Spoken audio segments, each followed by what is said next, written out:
Labaran wasannin ƙwallon ƙafa. Manchester United ta daina neman ɗauko Marco Arnautovic. Har yanzu Barcelona ba ta yi wa sababbin 'yan wasanta rijistar buga La Liga ba.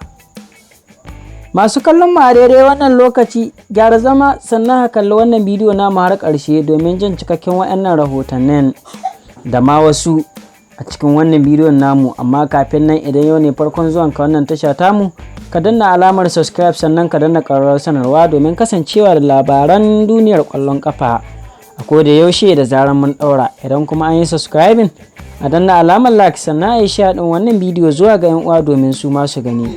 Ga dai cikakken rahotannin. Manchester United ta daina neman ɗauko Marco Arnautovic.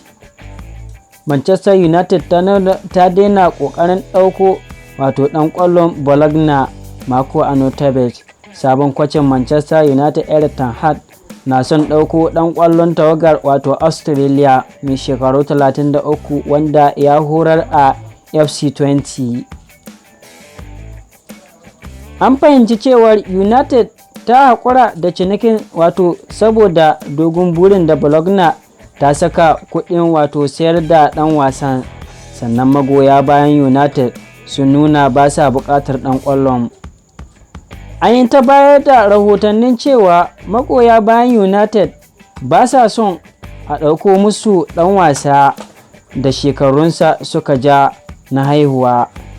Ten Hag ya haƙura da batun ɗauko tsohon ɗan ƙwallon West Ham da kuma Stoke City bayan da United ta yi rashin nasara da ci 2-1 a hannun Brighton a wasan farko da fara Premier League ranar Lahadi a Old Trafford.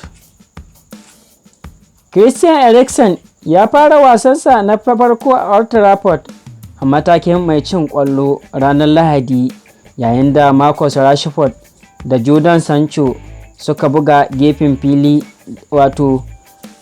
daga gaba a ranar.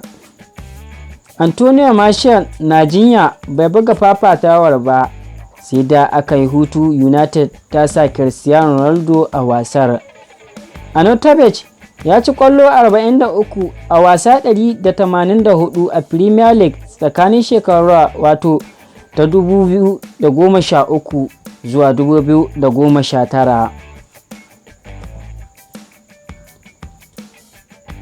A gefe guda kuma za ku ji cewa har yanzu kungiyar ƙwallon ƙafa ta Barcelona ba ta yi wa sababbin 'yan wasanninta rijistar buga La Liga ba. Har yanzu Barcelona ba ta yi wa sababbin 'yan wasan da ta ɗauko a bana rijista ba, duk da cewar za a fara kakar La Liga ta bana a ƙarshen mako. Ranar Asabar, Barcelona za ta fara wasan La Liga kakar shekara ta 2022 zuwa 2023 da karɓar bakuncin Rayo Vallecano. Barcelona na fama da matsin tattalin arziki wanda ya kamata ta magance domin bin dokar kashe kuɗi wadda La Liga ta gindaya. Hakan ya sa Barcelona ta sayar da wasu abubuwan da ke kawo mata kuɗi don ta samu damar yin zesta 'yan wasan da ta saya a bana.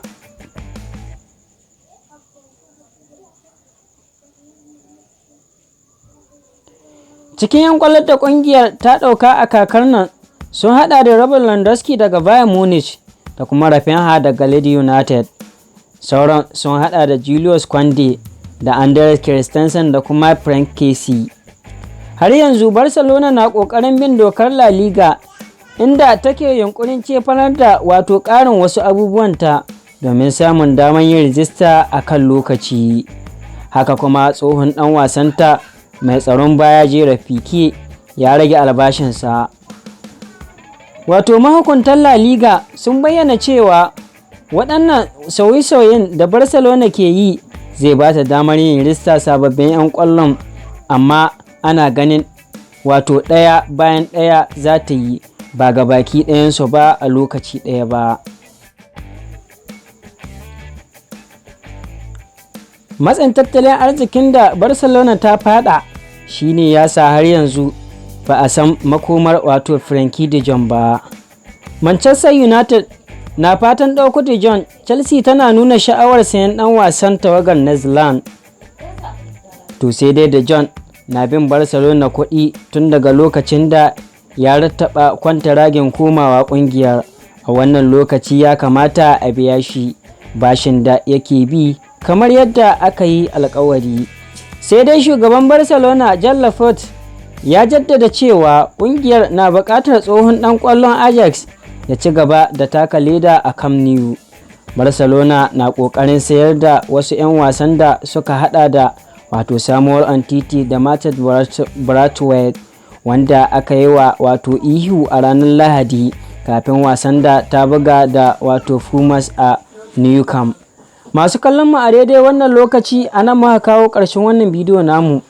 Sai dai muna tunatar da ku kar ku manta idan ba aka danna mana alamar subscribe ba, a danna alamar subscribe sannan a danna ƙararrawar sanarwa domin kasancewa da labaran duniyar ƙwallon ƙafa a koda yaushe da zarar mun ɗaura. Idan kuma an yi subscribe a danna alamar like sannan a yi share ɗin wannan bidiyo zuwa ga 'yan uwa domin su ma su gani. Mun gode, mu haɗu a bidiyo na gaba.